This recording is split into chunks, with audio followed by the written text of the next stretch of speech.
Subscribe कीजिए गुरु ज्ञान channel को और बेल आइकन दबाइए लेटेस्ट वीडियो सबसे पहले देखने के लिए।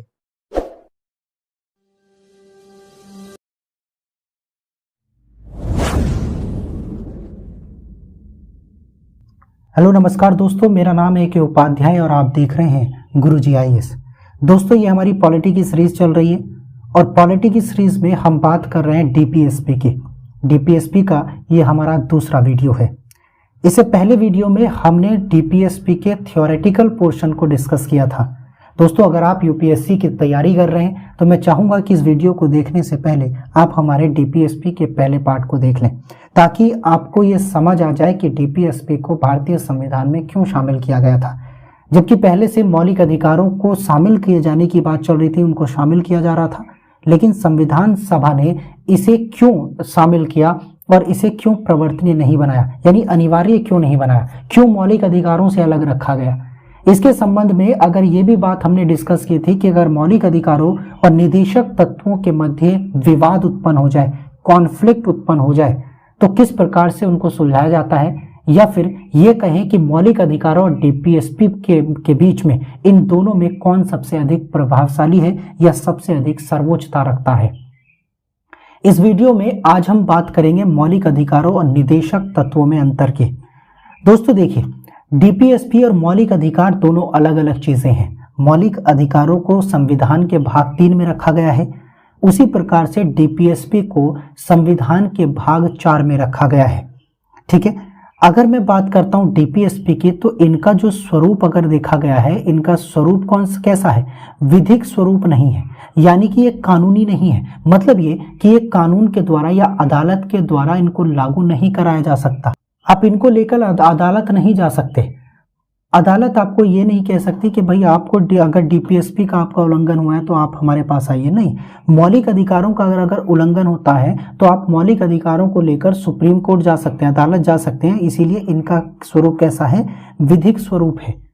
समझे, अगर ये कानूनी स्वरूप होता डीपीएसपी का, तो हमें कोई भी चीज या डीपीएसपी ना मिलने पर हम कहाँ जा सकते थे, अदालत जा सकते थे, हम हाई कोर्ट जा सकते थे, हम सुप्रीम कोर्ट जा सकते थे, जिस प्रकार से मौलिक अधिकारों को लेकर जा सकते हैं। लेकिन ऐसा नहीं हुआ।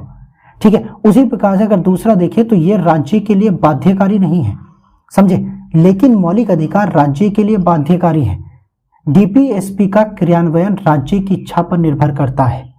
अब बात को समझे कि अगर हम किसी भारतीय देश में लागू हैं, भारतीय देश के किसी भी राज्य में जन्म लिए हैं, और जन्म लेने के बाद हमें किसी भी व्यक्ति से मौलिक अधिकारों को मांगना नहीं पड़ता है। हम ये नहीं कहते कि आप हमें मौलिक अधिकार दीजिए। ठीक है, और अगर ऐसा होता तो हम क्या करते, हमें मांगने पड़ते, है ना। अगर मौलिक अधिकारों को भी डीपीएसपी की तरह अगर अनिवार्य नहीं बनाया जाता या बाध्यकारी नहीं बनाया जाता तो हम क्या करते, हमें मांगने पड़ते, या फिर किसी की व्यक्ति को ये सौंप दिया जाता काम कि अगर भाई तुम सक्षम हो, तुम्हें लगता हो कोई अधिकार दिए जाने चाहिए तो आप दीजिए, वरना कोई जरूरत नहीं है देने की, है ना।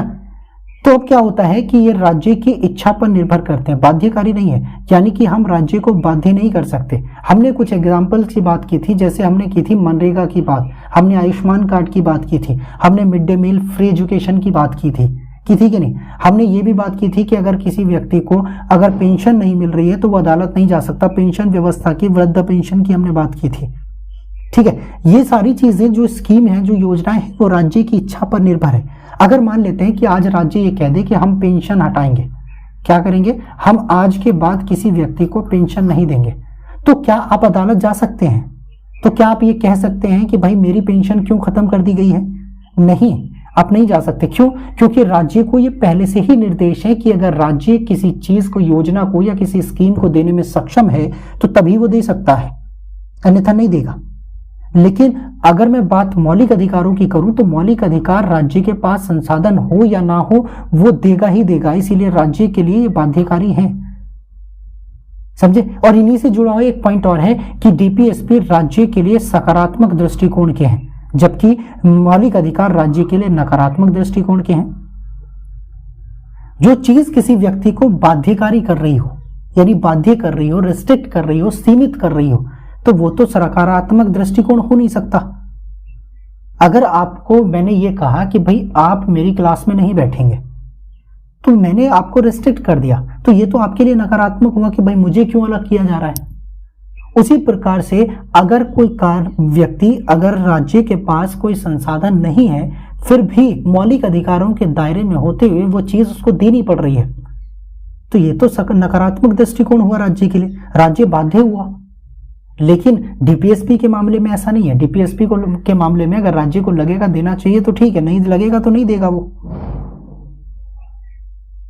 ठीक है। अब चौथा पॉइंट क्या कहता है कि इनका उद्देश्य यानी डीपीएसपी का उद्देश्य सामाजिक आर्थिक लोकतंत्र की स्थापना करना। हम पहली वीडियो में डिस्कस कर चुके हैं सामाजिक आर्थिक लोकतंत्र को, ठीक है। अगर सामाजिक आर्थिक लोकतंत्र की स्थापना की जाएगी तो डीपीएसपी है, और इन दोनों का मतलब क्या है? कल्याणकारी राज्य की स्थापना करना। आप कल्याणकारी राज्य की स्थापना करिए, आप लोगों को आर्थिक व्यवस्था से उच्च करिए ना, आप उन्हें रोजगार दीजिए, रोजगार देंगे तो काम होगा, नहीं होगा तो नहीं करेंगे तो नहीं होगा। लेकिन वही दूसरी तरफ मौलिक अधिकार राजनीतिक लोकतंत्र की स्थापना करता है। हमने ये भी देखा था कि व्यक्ति केंद्रित यानी मौलिक अधिकार क्या है? एक व्यक्ति केंद्रित यानी पर्सन टू पर्सन दिए जाने वाले अधिकार होते हैं। लेकिन ये जो नीति निदेशक तत्व है ये किसी सिंगल पर्सन के लिए नहीं है। अगर राज्य किसी एक व्यक्ति को मनरेगा स्कीम में काम करने को दे और बाकी सबको हटा दे तो ये ऐसा नहीं कर सकता। ये ग्रुप के लिए काम होता है, यानी समूह केंद्रित है। डीपीएसपी समूह केंद्रित है, जबकि मौलिक अधिकार क्या है? व्यक्ति केंद्रित होते हैं, ठीक है। यानी ये पर्सन टू पर्सन या व्यक्ति टू व्यक्ति दिए जाते हैं। समझे? क्लियर हुआ? तो ये सारी चीजें थी, ये दो कुछ अंतर थे मौलिक अधिकारों और निदेशक तत्वों में। इनकी प्रवृत्ति आप समझ पा रहे होंगे। जब भारत आजाद हुआ और उसके बाद संविधान सभा ने संविधान बनाने का काम शुरू किया तो उस समय ये डिस्कस हुआ कि भाई कैसे किया जाएगा। BN राव ने ये कहा था कि हम दो प्रकार के अधिकारों को भारतीय संविधान में शामिल करेंगे, एक तो अनिवार्य और दूसरे गैर अनिवार्य, न्यायोचित और गैर न्यायोचित। उसके कहने के पीछे, उनकी सलाह के पीछे मकसद यही था कि अगर राज्य के पास सक्षमता नहीं है तो किस प्रकार से इतने सारे लोगों का कल्याण कैसे किया जा सकता है। अगर हम सभी चीज को अनिवार्य कर देंगे तो राज्य कल्याणकारी राज्य रहेगा कैसे फिर? भाई आप तो मैं हूं, मेरे पास अगर कुछ पैसे हैं तभी तो मैं दूसरों को दे सकता हूं, अगर मेरे पास है ही नहीं तो मैं कहां से दूंगा? समझे? चलिए आगे बढ़ते हैं। अब बात करते हैं नीति निदेशक तत्वों के से संबंधित जितने भी अनुच्छेद। हमने बात की थी कि ये आर्टिकल 36 से लेकर 51 तक में शामिल है। कहां तक में शामिल है? 51 तक में शामिल है। तो चलिए देखते हैं। सबसे पहला आर्टिकल क्या कहता है? आर्टिकल 36 ये राज्य की परिभाषा की बात करता है, ठीक है। देखिए मौलिक अधिकार जब हमने पढ़े थे तो मौलिक अधिकारों के आर्टिकल 12 से लेकर 35 तक में मौलिक अधिकारों का जिक्र किया गया है भाग 3 में, और 36 से लेकर 51 तक में डीपीएसपी का जिक्र है। आर्टिकल 12 में राज्य की परिभाषा का जिक्र किया गया है, और आर्टिकल 36 में भी राज्य की परिभाषा दी गई है। और आर्टिकल 36 में यही कहा गया है कि भाग 4 में राज्य शब्द का अर्थ वही होगा जो भाग 3 में है। समझे? यानी कि आर्टिकल 12 में जो राज्य की परिभाषा दी गई है वही सेम परिभाषा आर्टिकल 36 में दी गई है, आर्टिकल 36 में, कोई अलग नहीं है, ठीक है। हमने राज्य की परिभाषा के बारे में जिक्र किया था आर्टिकल 12 में, आप वीडियो जाकर देख सकते हैं कि राज्य की परिभाषा में कौन कौन सी चीजें शामिल होती हैं। समझे?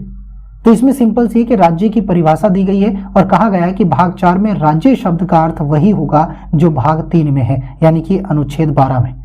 अब आर्टिकल 37 की बात करें तो आर्टिकल 37 कहता है कि निदेशक तत्व देश के शासन में मूलभूत हैं, ठीक है। यानी निदेशक तत्व देश के शासन में मूलभूत हैं और विधि बनाते समय राज्य इन तत्वों को लागू करना राज्य का कर्तव्य होगा, ठीक है। क्या कहा गया है कि निदेशक तत्व देश के शासन में मूलभूत हैं और विधि बनाने में इन तत्वों को लागू करना राज्य का कर्तव्य होगा, ठीक है। इसमें आर्टिकल 37 बहुत इंपॉर्टेंट है, ठीक है, क्योंकि ये निदेशक तत्वों को ये बताता है कि भारत का जो शासन चलेगा उस शासन को चलाने के लिए जो निदेशक तत्व हैं वो मूलभूत हैं, यानी कि उन्हीं के अनुसार चलेगा।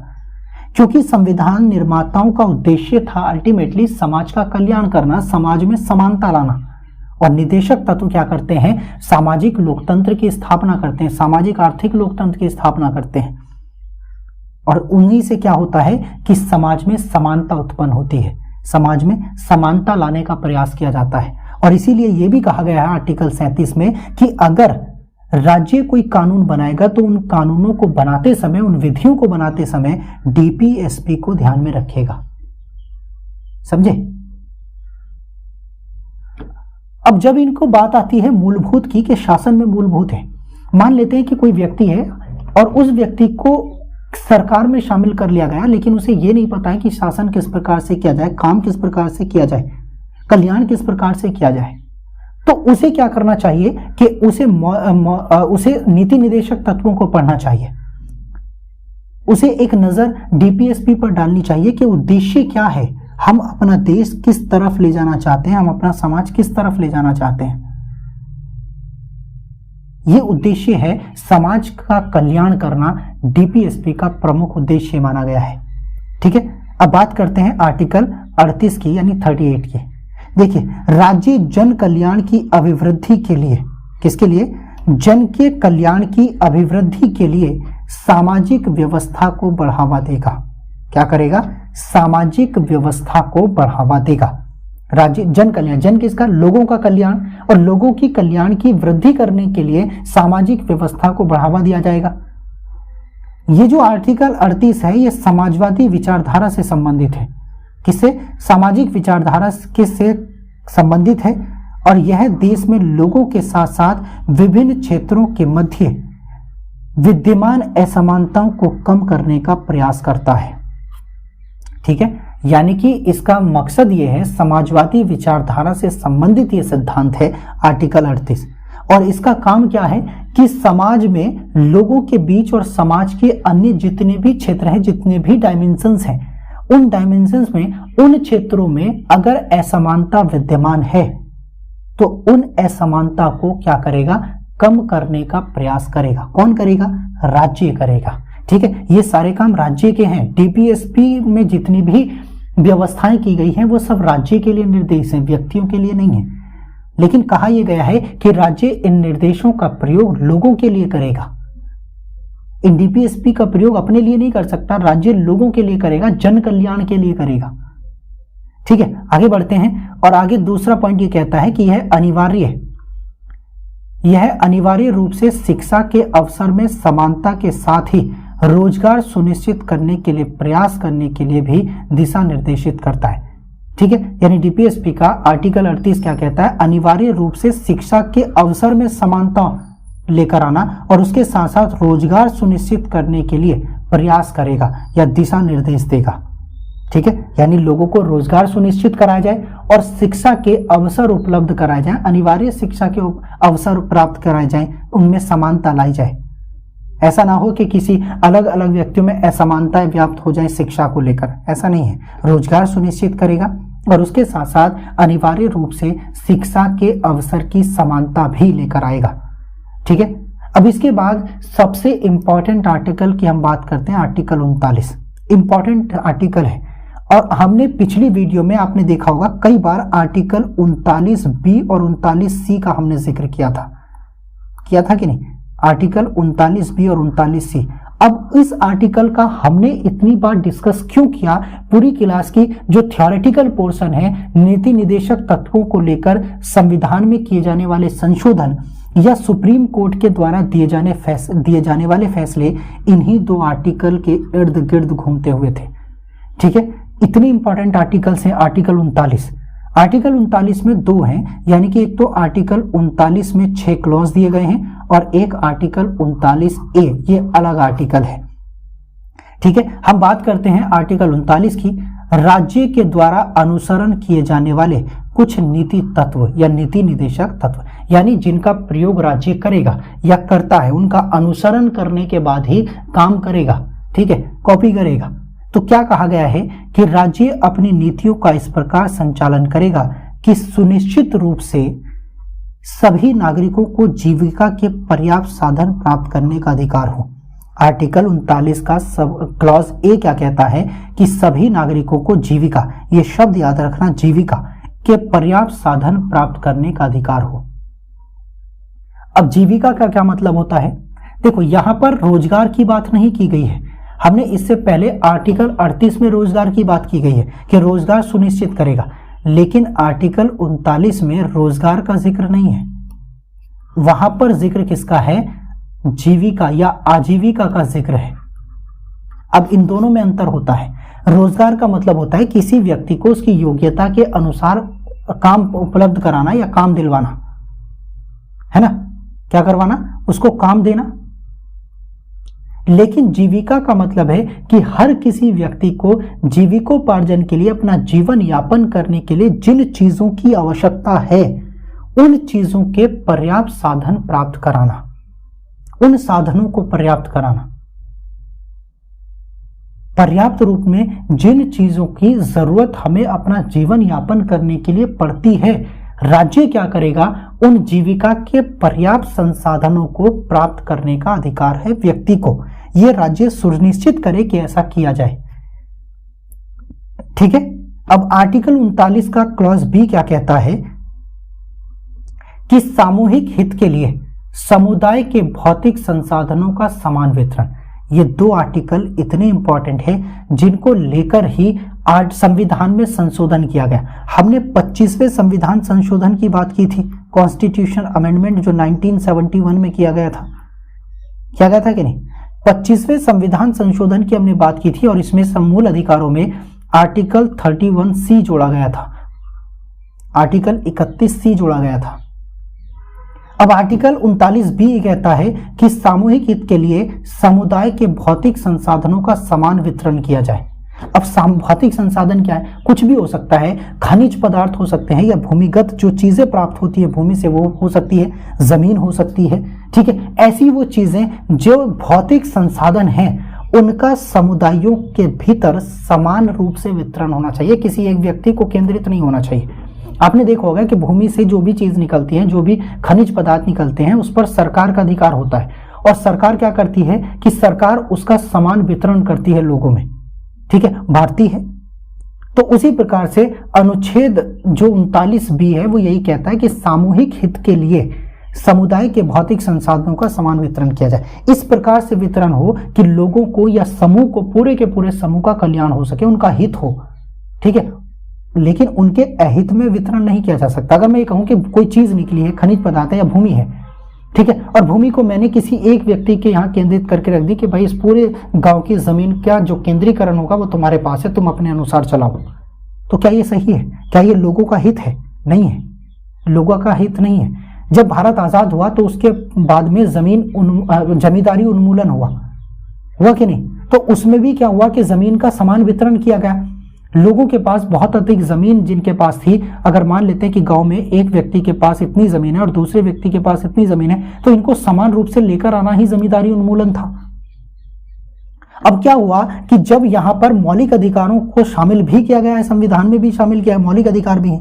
अगर मान लेते कि किसी व्यक्ति की इसकी जमीन को लेकर इस दूसरे व्यक्ति की जमीन को दिया जाए या किसी दूसरे व्यक्ति को दिया जाए, तो ये तो उसके मौलिक अधिकारों का उल्लंघन है, उसके संपत्ति के अधिकार का उल्लंघन है। दूसरी बात, समानता का उल्लंघन है, आर्टिकल 14-19 का उल्लंघन है कि नहीं? कि भाई तुम क्या कर रहे हो कि मेरी जमीन को छीनकर किसी दूसरे को आप क्यों दे रहे हो? मैं अदालत जा सकता हूं, मेरे पास अधिकार है, मौलिक अधिकार है, और आर्टिकल 32 मुझे सुप्रीम कोर्ट जाने का अधिकार देता है। ठीक है, अब इसी से रिलेटेड दूसरा आर्टिकल है, आर्टिकल 39C।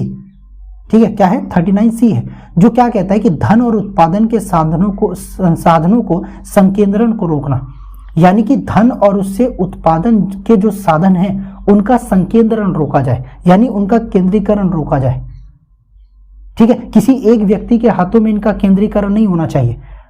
ठीक है, अब ये दोनों आर्टिकल एक जोड़ते हैं, फंडामेंटल राइट से जोड़ने की कोशिश करते हैं, क्योंकि भाई हमने जब ये देखा था आर्टिकल 39B और C हम पढ़ रहे थे, तो हमने आर्टिकल 14, 19 और 31 की बात की थी कि नहीं, कि आर्टिकल 14, 19 और 31। अब भाई मान लेते हैं कि अगर समान वितरण के लिए किसी दूसरे की जमीन को लेकर किसी तीसरे को दिया जा रहा है तो उसके मौलिक अधिकारों का उल्लंघन है। तो सुप्रीम कोर्ट में इस प्रकार के मामले जाने लगे कि भाई क्या किया जाए। सुप्रीम कोर्ट ने अलग अलग फैसले भी सुनाए। सुना है कि नहीं? 25वां संविधान संशोधन जब किया गया तो उसमें एक नया अनुच्छेद 31C जोड़ा गया मौलिक अधिकारों, और 31C क्या कहता है कि आर्टिकल 39B और 39C को लागू करने के लिए जिन भी विधियों का निर्माण किया जाएगा उन्हें इस आधार पर अवैध घोषित नहीं किया जा सकता कि वो आर्टिकल 14, 19 और 31 का उल्लंघन करते हों। ये बात हम कर चुके थे। इन्हीं से रिलेटेड इतने सारे मामले हमने देखे थे। हमने चंपाकम दोराई राजन मामला हमने देखा था, हमने केशवानंद भारती मामला देखा था, हमने गोलकनाथ का मामला देखा था। सुप्रीम कोर्ट के इनमें दिए गए फैसलों को हमने जानने की कोशिश की थी, और इन फैसलों को अप्रभावी बनाने के लिए, निष्प्रभावी बनाने के लिए हमने संविधान में किए गए संशोधनों को भी देखा था। ठीक है, चलिए आगे बढ़ते हैं।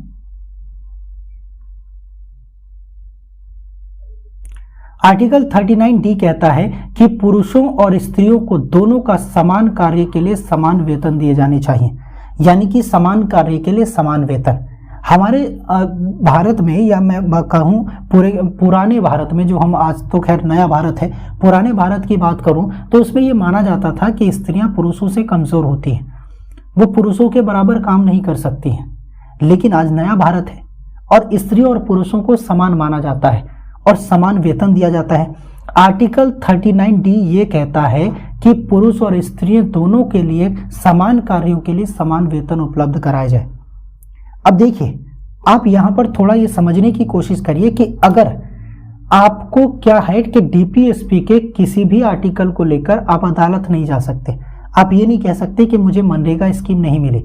आप ये नहीं कह सकते कि राज्य सरकार ने जो योजनाएं बनाई है, सरकार ने जो योजनाएं बनाई है वो मुझे नहीं मिली हैं। अगर आप एलिजिबल हैं तो आपको मिलेगी।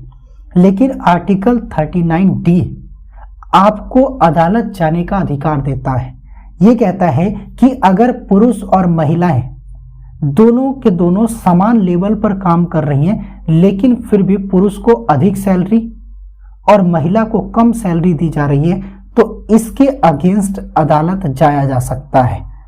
अगर सवाल ये आता है कि डीपीएसपी का ऐसा कौन सा आर्टिकल है जिसको लेकर अदालत जाया जा सकता है और वो प्रवर्तनीय हो सकता है, तो वो आर्टिकल 39D होगा कि समान कार्य के असमान वेतन को लेकर आप अदालत जा सकते हैं।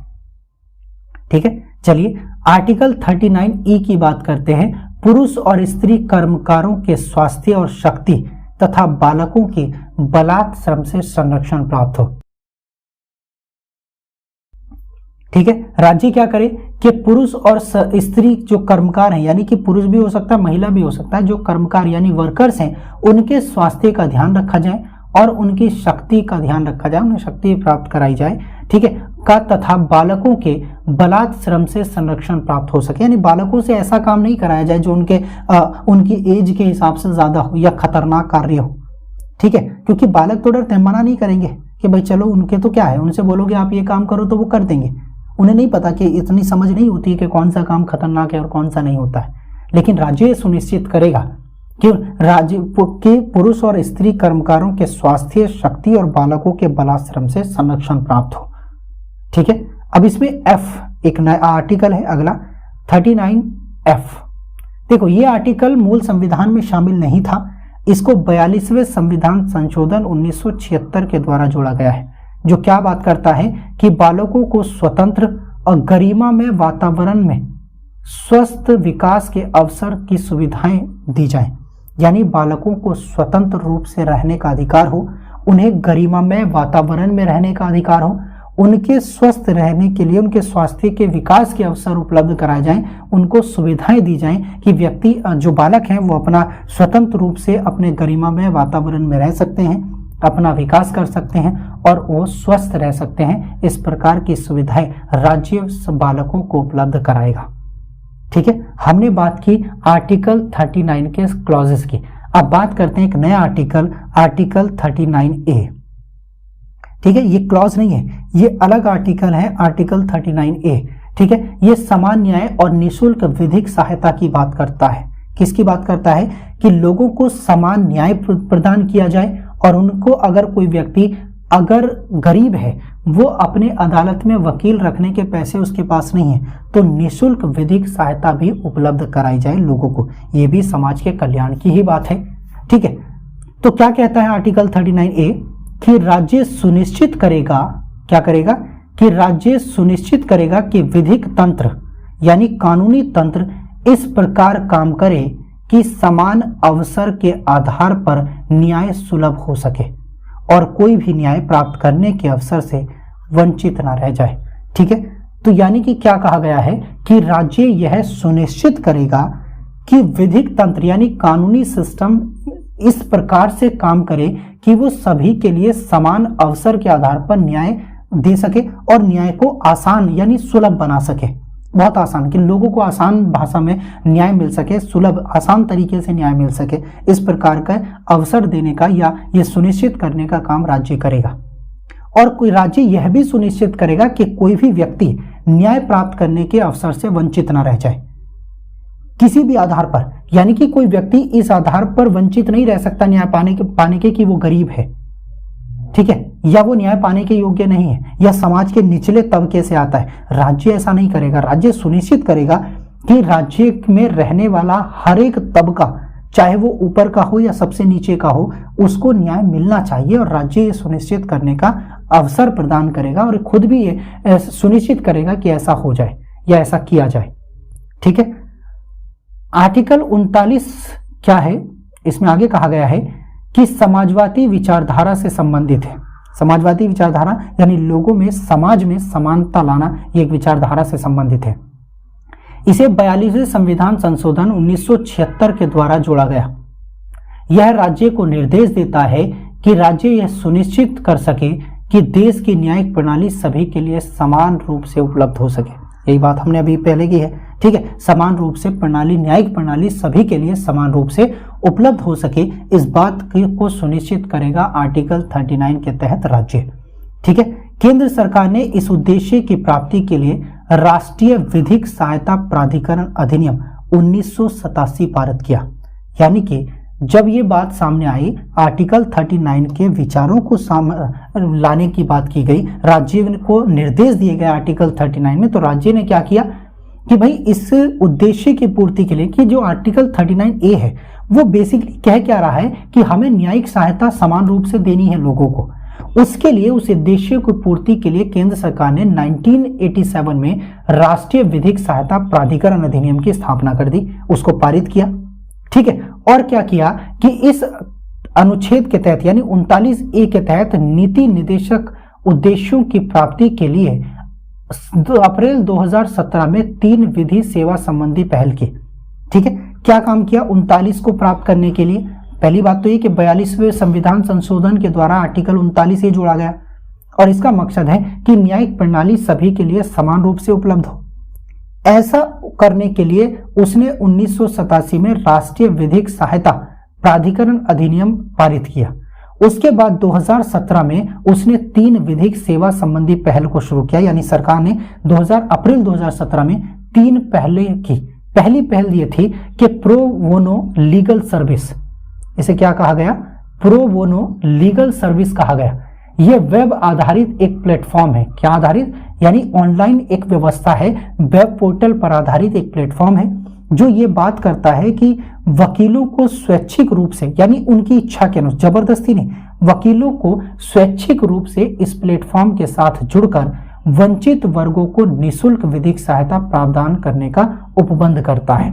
यानी कि राज्य सरकार ने एक पोर्टल बनाया और उस पोर्टल को नाम दिया गया प्रो बोनो लीगल सर्विस।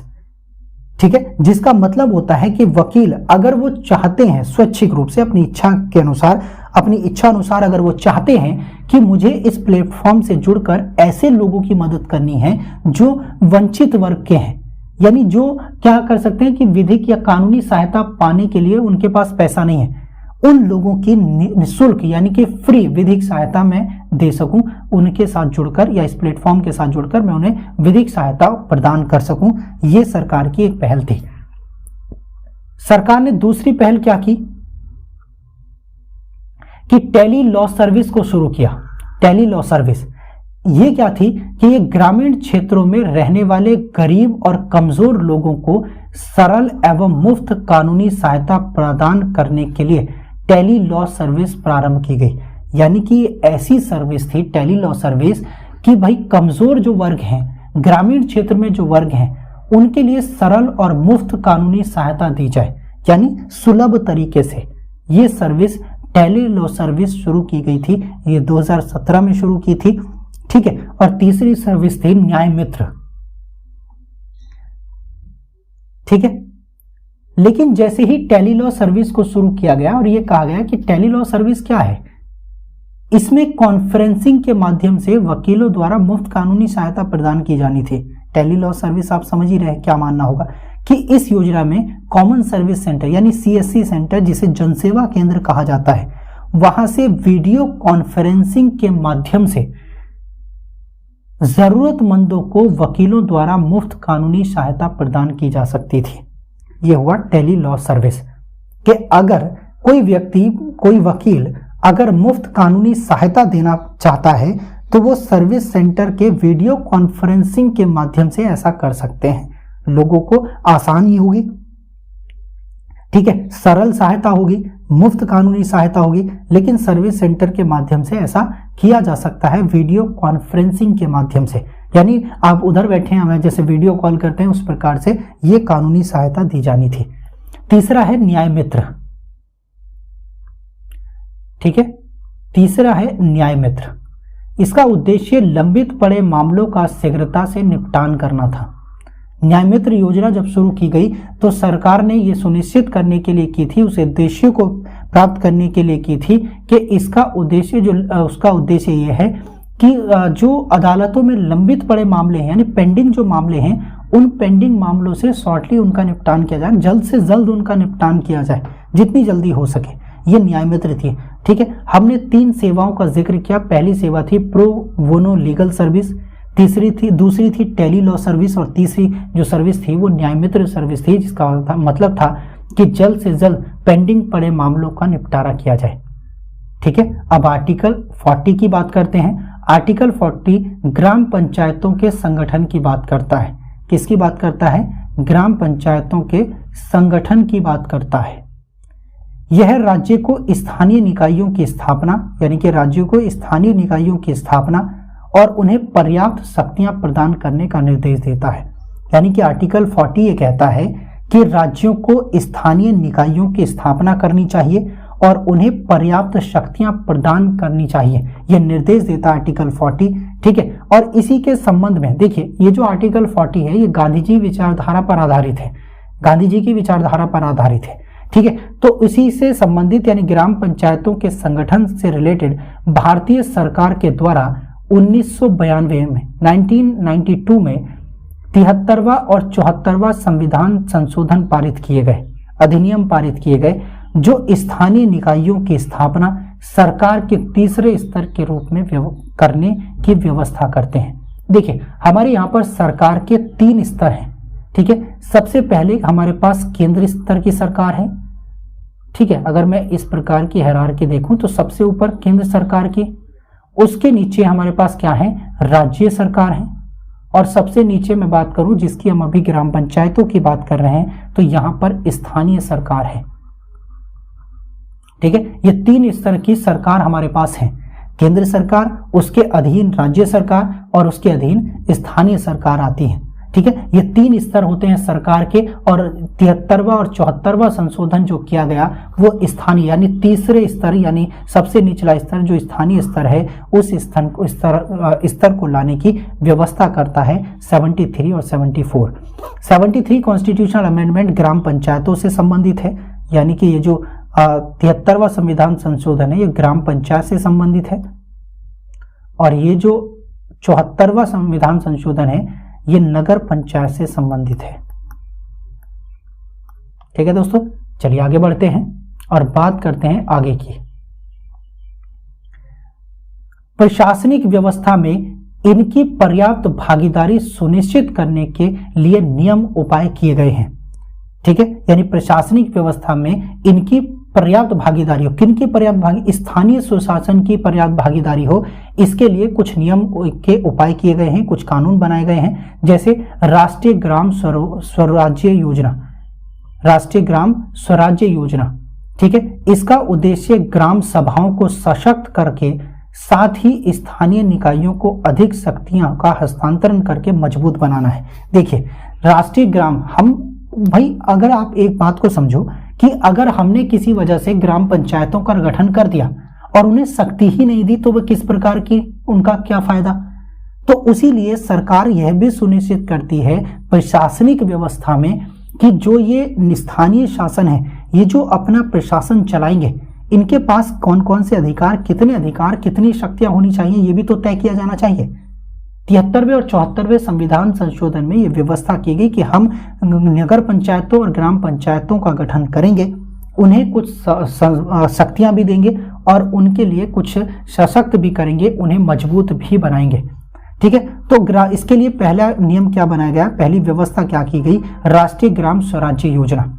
इसका उद्देश्य ग्राम सभाओं को सशक्त करना था, यानी मजबूत बनाना था, और उन्हें सशक्त करने के लिए या मजबूत बनाने के लिए स्थानीय निकायों को और अधिक शक्तियों का हस्तांतरण करना था, यानी उन्हें अधिक शक्तियां देनी थी। जब हम उन्हें शक्तियां देंगे तो वो खुलकर काम कर सकते हैं, बेहतर तरीके से काम कर सकते हैं, और इसीलिए यह व्यवस्था की गई राष्ट्रीय ग्राम स्वराज्य योजना। उसके बाद म्यूनिसिपल बॉन्ड की जरूरत भी करी। एक म्यूनिसिपल यानी जिन्हें हम मुनि कहा जाता है, इन्हें आपने मुनि के नाम से भी जाना होगा, ये उपाय किया गया, ये व्यवस्था की गई। देखिए इसका मतलब था कि स्वायत्त वित्तीय जो संसाधन है या जो फाइनेंस है, जो फंड है, उसको एकत्रित किया जाए, म्यूनिसिपल बॉन्ड। इसके द्वारा शासन स्थानीय निकायों को स्वायत्त रूप देने एवं वित्तीय रूप से स्वतंत्रता प्रदान करने में सहायता मिलेगी, ठीक है। ये बॉन्ड है। ये बॉन्ड क्या है कि आप हिस्सेदारी, आपने देखा होगा कि क्या है, जो भी कंपनीज वगैरह होती हैं या जो सरकारें होती हैं बॉन्ड्स निकालती हैं ताकि उन्हें फंड मिल सके, उन्हें पैसा आ सके। तो इस प्रकार के निकायों यानी स्थानीय निकायों को स्वायत्त रूप देने के लिए, उन्हें मजबूत बनाने के लिए, स्वतंत्र बनाने के लिए उन्हें वित्तीय रूप से भी स्वतंत्र होना जरूरी था, उन्हें वित्तीय रूप से स्वतंत्रता प्रदान करना जरूरी था। और ये जो किया गया म्युनिसिपल बॉन्ड के आधार पर किया गया, जिसे मुनि भी कहा जाता है, ठीक है। चलिए आगे बढ़ते हैं और बात करते हैं आर्टिकल 41 की, जो क्या कहता है कि कुछ मामलों में शिक्षा और लोक सहायता पाने का अधिकार होना चाहिए। कुछ मामलों में काम, शिक्षा और लोक सहायता पाने का अधिकार होना चाहिए। ये क्या बात करता है कि राज्य अपनी आर्थिक स्थिति, विकास की सीमाओं के दायरे के भीतर क्या करेगा कि राज्य अपनी आर्थिक स्थिति के भीतर, आर्थिक स्थिति समझ, यानी वो कितना सक्षम है किसी चीज को देने के लिए, उस आर्थिक स्थिति और विकास की सीमाओं के दायरे में रहकर, अपने विकास करने की सीमाओं के दायरे में रहकर काम पाने, शिक्षा पाने और बेकारी, बुढ़ापा, बीमारी, निशक्तता की दशाओं में सार्वजनिक सहायता पाने के अधिकार को क्या करता है, संरक्षित करेगा। यानी वो क्या करेगा कि लोगों को कुछ, अगर लोग सक्षम नहीं है, जैसे कुछ विशेष परिस्थितियां हैं, जैसे कोई बीमार हो सकता है, कोई काम करने में निशक्त हो सकता है, बुढ़ापा हो सकता है, बेकारी हो सकती है, ठीक है, जिसे हम कहते हैं विकलांगता, निशक्तता, विकलांगता, है ना, उसके लिए अलग से प्रावधान किए जाते हैं कि नहीं किए जाते। इसीलिए राज्य क्या करेगा, उन्हें सहायता करने का अधिकार देगा कि भाई आप हमारे पास आइए, हम आपके लिए कुछ स्पेशल करेंगे, हम कुछ सहायता आपको देंगे। अगर मैं उदाहरण की बात करूं तो उदाहरण क्या है, मनरेगा योजना इसका उदाहरण हो सकता है, अटल पेंशन योजना इसका उदाहरण हो सकता है, मासिक पेंशन योजना इसका उदाहरण हो सकता है, वृद्धा पेंशन योजना इसका उदाहरण हो सकता है ना। भाई मनरेगा किसको दिया जाएगा, जो काम, जिसको काम नहीं है, जिसके पास रोजगार नहीं है, उसी को तो मनरेगा योजना में शामिल किया जाएगा। यस और नो, जिसके पास नौकरी है वो क्यों मनरेगा में शामिल किया जाए। अटल पेंशन योजना की बात है, भाई जिसको जरूरत है उसी को तो पेंशन दी जाएगी, जो बूढ़ा है उसी को तो पेंशन दी जाएगी। अब आप ये कहें कि भाई मुझे कभी ना कभी तो बूढ़ा होना ही है, अभी मैं 27 साल का हूं, 28 साल का हूं या 30 साल का हूं, मुझे और 10-20 साल के बाद बूढ़ा होना ही है, तो क्यों ना आप ये वृद्धा पेंशन योजना मुझे अभी दे दो। तो राज्य देगा, बोलेगा हटो बे, साइड हटो, आगे बढ़े पेंशन लेने के लिए, नहीं मिलेगी। क्यों? क्योंकि आपको क्राइटेरिया फुलफिल करना पड़ेगा, आपकी उम्र उतनी होनी चाहिए पेंशन पाने के लिए, तो राज्य क्या करेगा, कुछ विशेष मामलों में या कुछ विशेष परिस्थितियों में लोगों को शिक्षा लोक सहायता पाने का अधिकार देगा। ठीक है, चलिए आगे बढ़ते हैं और बात करते हैं आर्टिकल 42 की। आर्टिकल 42 क्या कहता है, काम की न्याय संगतता और मानवोचित दशाओं तथा महिलाओं के लिए प्रसूति सहायता का उपबंध करेगा। काम की न्याय संगतता यानी कि काम अगर किसी को दिया जा रहा है तो उसमें भी न्याय संगत होना चाहिए, वो काम न्याय संगत होना चाहिए। और मानवोचित दशाओं यानी कि ऐसी दशाओं जो मानव के अनुरूप है या मानव की जो दशा हमें दिख रही है, और प्रसूति सहायता देने का उपबंध करेगा। ठीक है, अब इसे थोड़ा सा इलेबोरेट करते हैं, समझने की कोशिश करते हैं कि राज्य काम की न्याय संगतता और मानवोचित दशाओं को सुनिश्चित करने के लिए और प्रसूति सहायता के लिए उपबंध करेगा। कौन कौन से उपबंध करेगा, राज्य ने किए भी हैं बहुत सारे उपबंध, कि भाई प्रसूति का मतलब होता है कोई महिला गर्भवती है तो उसके लिए विशेष प्रकार के प्रावधान किए जाने चाहिए। आपने देखा होगा कि कुछ ऐसे प्राइवेट जो ऑफिसेज हैं, एमएनसीज कंपनी है, या मैं कहूँ सरकारी अगर कोई ऐसा है ऑफिस है, तो महिलाओं को जो प्रेग्नेंट है उनके लिए अलग से प्रावधान किया जाता है, किया जाता है कि नहीं। अब देखो उन्हें फैसिलिटीज दी जाती हैं अलग से, तो राज्य भी ऐसा करने का प्रयास करेगा। लेकिन उदाहरण की अगर हम बात करें कि किस प्रकार से राज्य ऐसा करता है, तो श्रमिक वर्गों के हितों के संरक्षण के लिए न्यूनतम मजदूरी अधिनियम 1948 लाया गया कि लोगों को कम से कम इतनी मजदूरी मिलनी ही चाहिए। आपने देखा होगा कि अगर आप कंपनी में, हर कंपनी पर लागू है कि आपको एक निश्चित वेतन से कम आपको दिया ही नहीं जा सकता। अगर आपको ऐसा किया जा रहा है तो आप काम कर सकते हैं, आप कंप्लेन कर सकते हैं, आप ऑब्जेक्शन कर सकते हैं कि भाई मुझे ऐसा क्यों किया जा रहा है ना। तो न्यूनतम मजदूरी अधिनियम 1948 लागू किया गया। ठीक है, कि लोगों को कम से कम न्यूनतम मजदूरी मिलनी चाहिए। मनरेगा स्कीम क्या है, न्यूनतम मजदूरी के अंतर्गत आता है कि लोगों को एक मिनिमम सैलरी या मिनिमम रोजगार मिलना चाहिए, एक मजदूरी मिलनी चाहिए। उसके बाद बाल श्रम प्रतिषेध क्या किया गया, एक मिनट,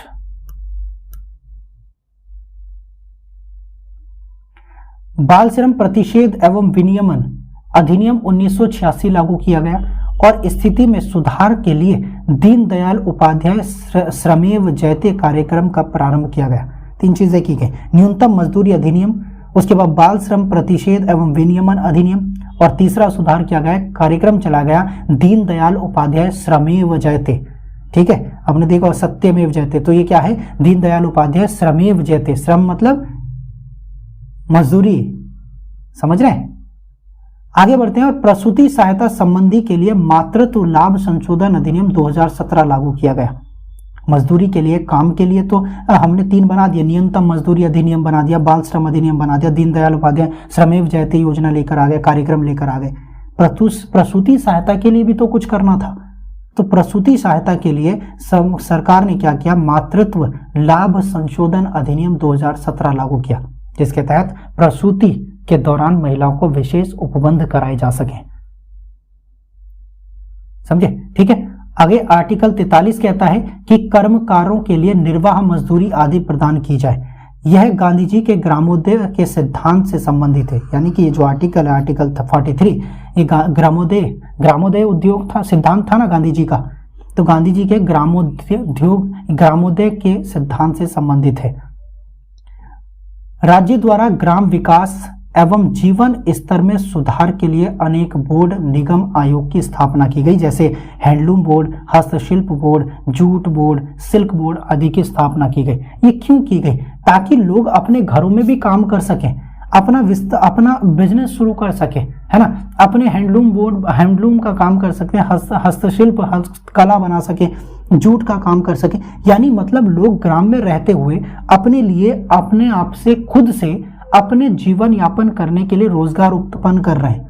मान लेते हैं कि आप जूट काटने का काम करते हैं या सिल्क का काम करते हैं और आपके पास काम आता जा रहा है, तो आप मजदूरी आप क्या खुद करते जाएंगे? आप मजदूर नहीं रखेंगे, आप रोजगार भी दे सकते हैं। इसलिए कर्मकारों के लिए निर्वाह मजदूरी के लिए ये ग्रामोदय के सिद्धांत से संबंधित था, जिसके लिए जीवन स्तर में सुधार करने के लिए सरकार ने अनेक बोर्ड की स्थापना की, निगम की स्थापना की, आयोग की स्थापना की, जिसके दायरे में लोग अपना काम शुरू कर सकते हैं। ठीक है, चलिए आगे बढ़ते हैं। और आगे आर्टिकल 43A क्या कहता है कि उद्योगों के प्रबंध में कर्मकारों की सहभागिता, यानी उद्योगों का जो मैनेजमेंट है उसमें कर्मकारों की सहभागिता भी होनी चाहिए। ऐसा नहीं है कि भाई आप कुछ भी करें, लेकिन कर्मकार जो मजदूर है उनकी सहभागिता भी तो होनी चाहिए, सुनिश्चित किया जाना चाहिए। आर्टिकल 43A को 42वें संविधान संशोधन 1976 के द्वारा जोड़ा गया, जिसमें कहा गया कि उद्योगों के मैनेजमेंट के लिए या इंडस्ट्रीज के मैनेजमेंट के लिए वर्कर्स की सहभागिता या पार्टनरशिप होना भी जरूरी हो सकता है। ठीक है, आर्टिकल 43A भी है, और आर्टिकल 43A जो हमने बात की थी 43A की, वो यही सहकारी समितियों के लिए की भी बात करता है। किसकी बात करता है? सहकारी समितियों के प्रोत्साहन की बात करता है। 97वां संविधान यानी 97th कॉन्स्टिट्यूशन अमेंडमेंट 2011 के द्वारा भाग 4 में अनुच्छेद 43A को जोड़ा गया। ठीक है, ये मैंने देखा, आपको मैं बता देता हूं कि ये जो ए है ये इस प्रकार से लिखा जाता है, ये एक अलग आर्टिकल है। ठीक है, आर्टिकल 43A, इसका मतलब होता है कि अलग आर्टिकल है। ठीक है, तो यहाँ पे क्या है, 43A एक आर्टिकल है, सरकारी समितियों के प्रोत्साहन के लिए 2011 में इसको शामिल किया गया था। ठीक है, 97वें संविधान संशोधन के द्वारा इस आर्टिकल को जोड़ा गया, जो यह प्रावधान करता है कि राज्य सहकारी समितियों के स्वैच्छिक संगठन, यानी जो कोऑपरेटिव कमिटीज हैं, सहकारी समिति हैं, वो स्वैच्छिक संगठन स्वायत्त कार्यकरण, लोकतांत्रिक नियंत्रण तथा पेशेवर प्रबंधन को बढ़ाने का प्रयास करेगा। ठीक है, क्या करेगा? सहकारी समितियों के जो स्वैच्छिक संगठन है उनका स्वायत्त कार्यकरण यानी अपना आप से एक स्वतंत्र कार्यकरण, लोकतांत्रिक नियंत्रण होना चाहिए, पेशेवर प्रबंधन को बढ़ाने का प्रयास करेगा। कौन करेगा? राज्य करेगा। ठीक है, आर्टिकल 44 हमने बात की थी लास्ट वीडियो में भी, और आर्टिकल 44 क्या कहता है कि नागरिकों के लिए समान सिविल संहिता यानी कि यूनिफॉर्म सिविल कोड की बात करता है। ठीक है, समान नागरिक संहिता के तहत एक निजी कानून होगा, एक ही निजी कानून होगा यानी कि प्राइवेट लॉ होगा, जिसका अनुसरण देश के सभी नागरिकों के द्वारा किया जाएगा। ठीक है, अब ये निजी कानून क्या है, पर्सनल लॉ क्या है ना? तो पर्सनल लॉ क्या कहता है कि विवाह, तलाक, भरण पोषण, उत्तराधिकार या गोद लेने संबंधी जितने भी कानून हैं, ये सभी निजी कानून या पर्सनल लॉ के दायरे में आते हैं। को चाहे कोई व्यक्ति किसी भी धर्म का हो, अगर यूसीसी लागू है तो उसे एक ही प्रकार के पर्सनल लॉ को फॉलो करना होगा। और जैसे कि मैं बात करूं भारत में, तो भारत में सिर्फ गोवा ऐसा राज्य है जहां पर यूसीसी लागू है और वहां के सभी लोग इसी पर्सनल लॉ को फॉलो करते हैं। ठीक है, चलिए आगे बढ़ते हैं और बात करते हैं आर्टिकल 45 की। आर्टिकल 45 क्या कहता है कि प्रारंभिक शैशवावस्था यानी कि जो बच्चे की प्रारंभिक शैशवावस्था होती है, शिशु होता है बच्चा, उसकी देखरेख तथा 6 वर्ष से कम आयु के बालकों के लिए शिक्षा का प्रावधान करेगा। ठीक है, क्या कहा गया कि इस अनुच्छेद में वर्णित प्राथमिक शिक्षा के निदेशक तत्व को 86वें कॉन्स्टिट्यूशनल अमेंडमेंट 2002 के द्वारा अनुच्छेद 21A के अंतर्गत मूल अधिकार के रूप में शामिल किया गया।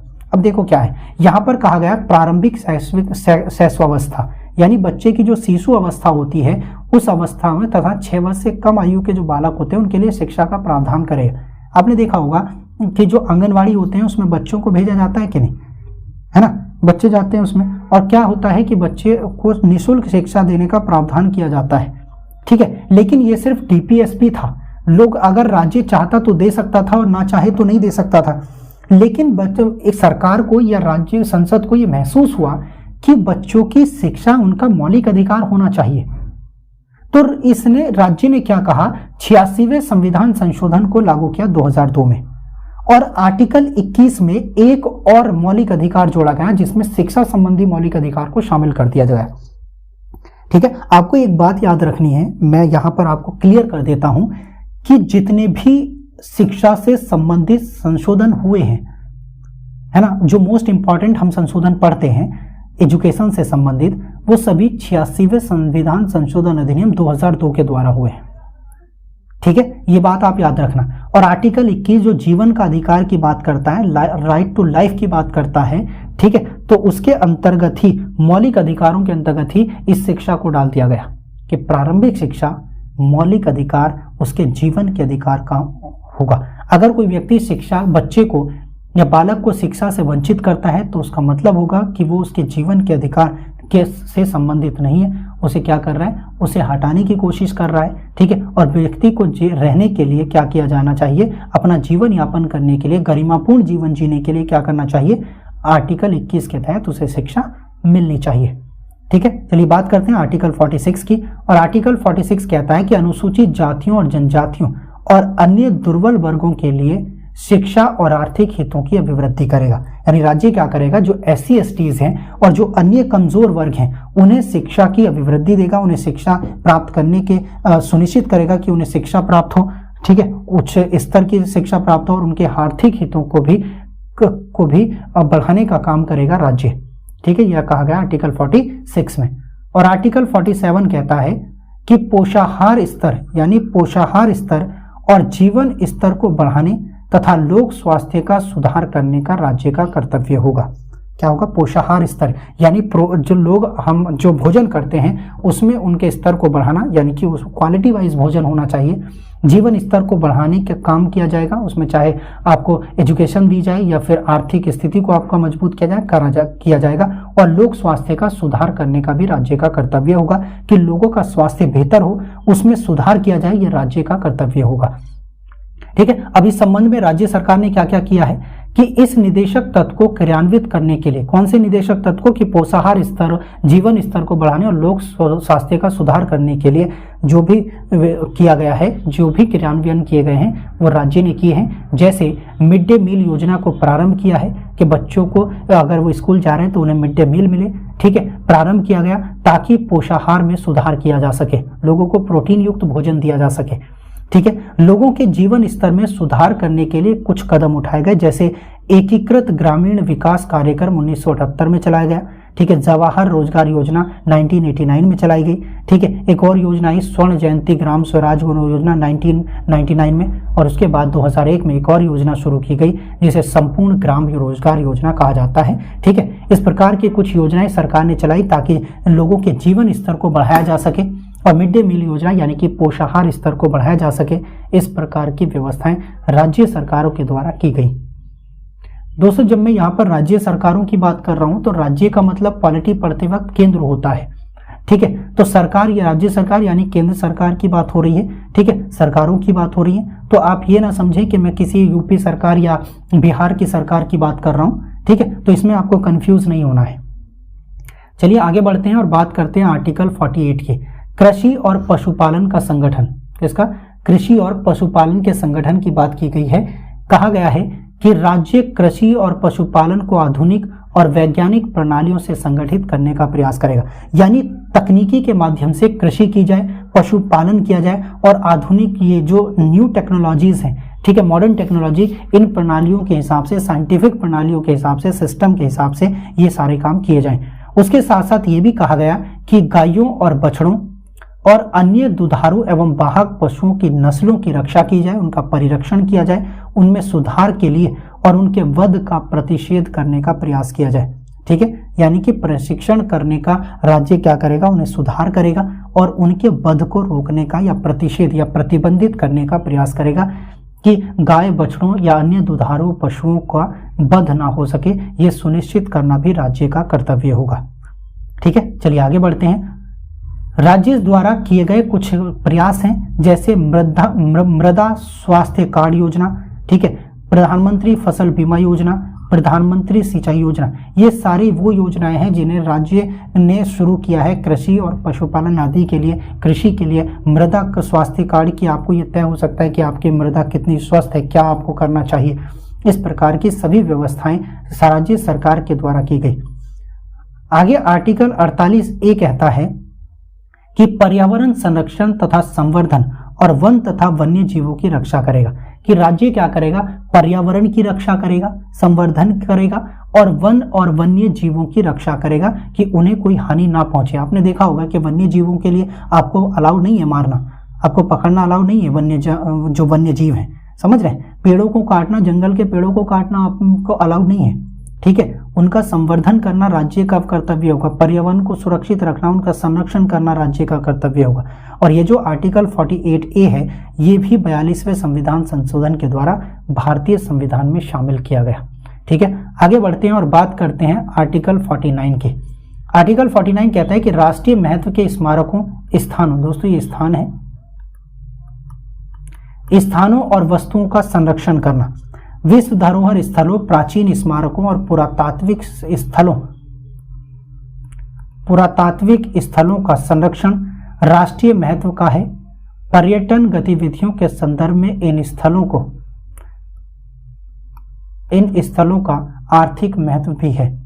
जैसे मैं बात करूं, आर्टिकल 49 क्या कहता है, राष्ट्रीय महत्व के स्मारकों, स्थानों और वस्तुओं का संरक्षण, विश्व धरोहर के जितने भी स्थल हैं, प्राचीन स्मारकों और पुरातात्विक स्थलों का संरक्षण किया जाए, उनका क्योंकि वे राष्ट्रीय महत्व के होते हैं। पर्यटन गतिविधियों के संदर्भ में इन स्थलों का आर्थिक महत्व भी होता है, तो इसलिए भी इनका संरक्षण किया जाए, क्योंकि अगर पर्यटन बढ़ेगा तो इनकम होगी, और इनकम होगी तो जीवन स्तर बढ़ेगा, और जीवन स्तर बढ़ेगा तो लोगों में समानता या समाज में समानता भी उत्पन्न होगी, क्योंकि इन्हें रोजगार मिलेगा। चलिए ठीक है, आर्टिकल 50 की बात करते हैं, कार्यपालिका का न्यायपालिका से पृथक्करण। ठीक है, देखिए, नियंत्रण एवं संतुलन की व्यवस्था के लिए शक्तियों का पृथक्करण करना आवश्यक है। यह न्यायपालिका की स्वतंत्रता को भी सुनिश्चित करता है। ठीक है, कार्यपालिका का न्यायपालिका से पृथक्करण। देखिए, अगर हमारे पास सरकार के 3 अंग है, कार्यपालिका, न्यायपालिका और विधायिका, ये 3 अंग होते हैं। इन तीनों के अपने अलग अलग कार्य, अगर ये आपस में जुड़े रहेंगे तो ये एक दूसरे के कार्य में हस्तक्षेप करेंगे, है ना। इसीलिए इनका अलग करना, इनका पृथक्करण करना जरूरी है, और जाहिर सी बात है कि अपने अपने कार्य में लगे रहेंगे, और इसीलिए आर्टिकल 50 कहता है कार्यपालिका का न्यायपालिका से पृथक्करण। ठीक है, चलिए आगे बढ़ते हैं, बात करते हैं आर्टिकल 51 की, जो अंतर्राष्ट्रीय शांति और सुरक्षा की अभिवृद्धि की बात करता है कि भाई हम क्या करेंगे, अंतर्राष्ट्रीय शांति, यानी हम विश्व स्तर पर शांति बनाकर रखने की प्रयास करेंगे और उसके सुरक्षा की अभिवृद्धि करेंगे, यह आर्टिकल कहता है। ठीक है, अब बात करते हैं इसकी आलोचनाओं की, कि डीपीएसपी के तत्वों की जो आलोचना की गई है, या निदेशक तत्वों की जो आलोचना की गई है, वो आलोचना किस प्रकार से की गई है, और किन किन लोगों ने किस प्रकार पर, किस तर्क के आधार पर आलोचना की है।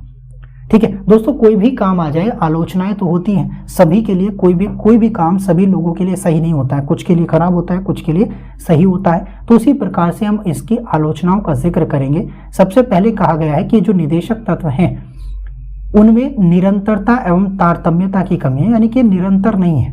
ठीक है, लगातार नहीं है, एक दूसरे में तालमेल नहीं है इसमें। ठीक है, ये अलग अलग व्यवस्था के होते हैं निदेशक तत्व, निरंतरता नहीं है कि भाई चलो ठीक है, राज्य का मन किया तो देगा, नहीं मन किया तो नहीं देगा। ठीक है, इस प्रकार की कमी डीपीएसपी में नजर आती है। इसके बाद तर्क दिया जाता है आलोचकों का कि अत्यधिक महत्वपूर्ण तत्वों के साथ कम महत्वपूर्ण निदेशक तत्वों को भी मिश्रित कर दिया गया है।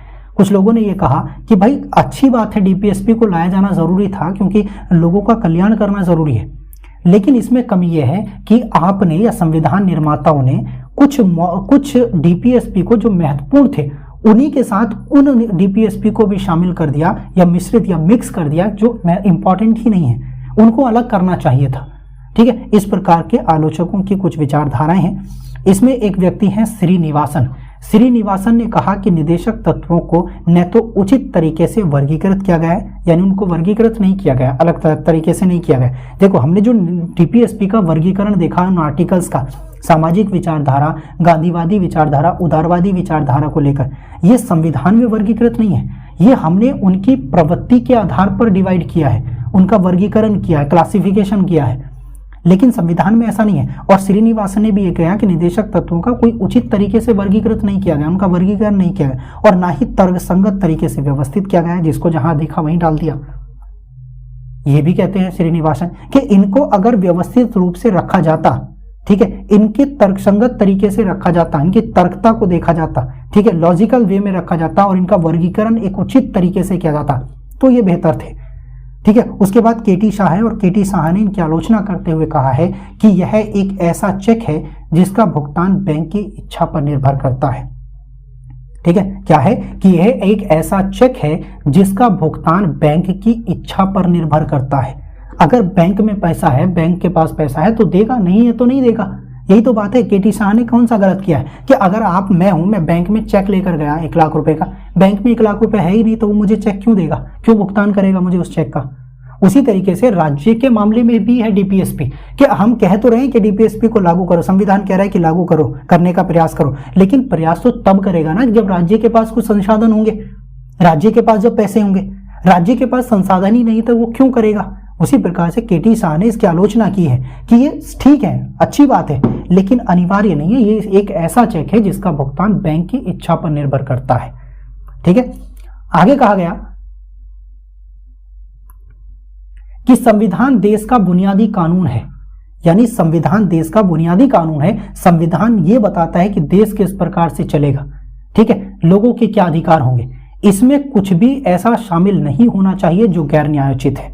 अब देखो क्या तर्क दिया गया है कि संविधान देश का बुनियादी कानून है, यानी एक ऐसी किताब है जिसमें एक फंडामेंटल है कि एक ऐसा बेस है कि हमें जो ये सिखाता है कि कानून किस प्रकार से चलाया जाएगा या देश किस प्रकार से चलाया जाएगा, हमें किस चीज को करना है और किस चीज को नहीं करना है, ये संविधान में बताया गया है। लेकिन उसमें यह भी कहा गया है कि आपने उसमें कुछ ऐसी चीजों को शामिल कर दिया जो न्यायोचित है ही नहीं, जिनका न्याय ही नहीं किया जा सकता, जिनको लेकर अदालत ही नहीं जा सकते, तो फिर क्या फायदा है उसको संविधान में शामिल करने का। यह भी एक तर्क है और बुनियादी तर्क है कि भाई एक तरफ तो हम कह रहे हैं कि संविधान हमारा सबसे महत्वपूर्ण एक ऐसी किताब है जो एक बुनियादी कानून है, जो ये एस्टैब्लिश, जो ये हमें बताता है कि भाई भारत को कैसे चलाया जाए, भारत की कानून व्यवस्था को कैसे चलाया जाए, लेकिन फिर भी आपने उसमें डीपीएसपी के रूप में गैर न्यायोचित उद्देश्यों को शामिल कर दिया। ये तो गलत बात है। तो इसलिए कहा गया कि संविधान में कुछ भी ऐसा शामिल नहीं होना चाहिए जो गैर न्यायोचित है। ठीक है, आगे बढ़ते हैं और बात करते हैं केशंथानम की। केशंथानम ने निदेशक तत्वों को लेकर कुछ कहा है कि निदेशक तत्व केंद्र राज्यों के मध्य, राष्ट्रपति और प्रधानमंत्री के मध्य, राज्यपाल और मुख्यमंत्री के मध्य संघर्ष उत्पन्न करता है। अब बताओ करेगा कि नहीं करेगा, कि केंद्र और राज्यों के मध्य संघर्ष उत्पन्न करेगा कि राज्य तो चाह रहा है कि किया जाए, केंद्र चाह रहा है नहीं किया जाए। मान लेते हैं कि केंद्र सरकार ने कहा कि अपने राज्य के लिए, अपने किसी उत्तर प्रदेश या प्रांत के लिए क्या कहा कि अगर यूपी है तो यूपी को क्या अधिकार दिया जाए कि आप एक योजना लेकर आओ, किसी भी अधिकार को लेकर या किसी भी मुद्दे को लेकर एक योजना बनाई जाए, किसी भी समस्या को लेकर। लेकिन राज्य कह रहा है, यूपी कह रहा है कि नहीं हमारे पास संसाधन नहीं, हम कहां से करेंगे, है ना। तो ये संघर्ष होगा। राष्ट्रपति और प्रधानमंत्री कोई कानून लेकर आए, है ना, उनकी संसद कोई कानून लेकर आई और कानून पारित करने के बाद वो पारित हो गया राष्ट्रपति के पास, राष्ट्रपति कह रहे हैं कि नहीं ऐसा नहीं। दूसरी बात ये कह सकते हैं कि प्रधानमंत्री ने राष्ट्रपति को कोई काम करने के लिए बोला तो राष्ट्रपति तो प्रधानमंत्री की सलाह पर काम करेगा, लेकिन उसे यह भी अधिकार है वो कि एक बार के लिए पुनर्विचार के लिए लौटा दे। ये भी संघर्ष हो सकता है। ठीक है, राज्यपाल और मुख्यमंत्री के बीच सेम कंडीशन हो सकती है, संघर्ष उत्पन्न करता है। निदेशक तत्व संघर्ष उत्पन्न करता है केंद्र राज्यों के मध्य, राष्ट्रपति प्रधानमंत्री के मध्य और राज्यपाल और मुख्यमंत्री के मध्य। ठीक है, साथ ही में उन्होंने कहा कि केंद्र सरकार इन सिद्धांतों के कार्यान्वयन के संबंध में राज्यों को निर्देश दे सकती है। क्या दे सकती है कि सरकार डीपीएसपी के सिद्धांतों के कार्यान्वयन के लिए, उनको लागू करने के लिए के संबंध में राज्यों को निर्देश दे सकती है। ठीक है, कि भाई आपको ऐसा करना चाहिए, तथा गैर अनुपालन की स्थिति में राज्य सरकार को बर्खास्त भी कर सकती है। अगर केंद्र सरकार ने राज्य सरकारों को इन सिद्धांतों को क्रियान्वित करने के लिए क्या किया, प्रांतीय सरकारों को निर्देश दिया, लेकिन प्रांतीय सरकारों ने उनका अनुपालन नहीं किया, तो उस स्थिति में राज्य सरकार को बर्खास्त किया जा सकता है। और यह कहा जा सकता है, यानी कि केंद्र सरकार कौन है, संसद है, यानी प्रधानमंत्री है, मंत्रिमंडल है, और मंत्रिमंडल सिफारिश राज्य में कौन होता है, राज्यपाल होता है। और राज्यपाल किसकी सिफारिश या किसके अकॉर्डिंग काम करता है, किसके प्रसाद पर्यंत काम करता है, राष्ट्रपति के प्रसाद पर्यंत काम करता है। और राष्ट्रपति किसके प्रसाद पर्यंत काम करता है, प्रसाद पर्यंत मतलब किसकी सलाह पर काम करता है, मंत्रिमंडल की सलाह पर। यह पूरा का पूरा चीज है। सुप्रीम कोई भी हो, पीएम के अनुसार ही काम होगा। पीएम की सलाह पर प्रेसिडेंट काम करेंगे और प्रेसिडेंट के अधीन राज्यपाल यानी कि गवर्नर काम करेंगे। अगर राज्य में कुछ होता है, उसकी हेड अथॉरिटी कौन है, गवर्नर है। गवर्नर किसको रिपोर्ट करेगा, प्रेसिडेंट को रिपोर्ट करेगा। और प्रेसिडेंट को उस निर्णय पर काम करने की सिफारिश कौन करेगा, प्रधानमंत्री करेगा। समझे। और यही वो चीज़ है जो आर्टिकल 370 हटाने के लिए भी प्रयोग की गई थी। हम किसी दिन बात करेंगे जम्मू कश्मीर के मुद्दे पर कि जम्मू कश्मीर के शुरू से लेकर आखिर तक का और अब तक का क्या है उसकी बात करेंगे। ठीक है दोस्तों ये हमारा डीपीएसपी था। हमने 2 वीडियो में इससे पहला और अब डीपीएसपी को खत्म कर लिया है। ठीक है दोस्तों, अगर आपका किसी भी प्रकार का कोई भी सवाल है तो आप हमसे पूछ सकते हैं और मैं उम्मीद करता हूं कि आपको डीपीएसपी बहुत अच्छे से समझ में आया होगा। अगर आपका कोई भी किसी भी प्रकार का सवाल है तो आप कमेंट कर सकते हैं। ठीक है, हमें मेल कर सकते हैं। वीडियो को शेयर करके हमारा हौसला बढ़ाएं। आप वीडियो को शेयर कर सकते हैं, हमारे चैनल को सब्सक्राइब कर सकते हैं। मिलते हैं अगले नए टॉपिक के साथ इसी सीरीज में। तब तक के लिए पढ़ते रहिए, अपनी नॉलेज को बढ़ाते रहिए।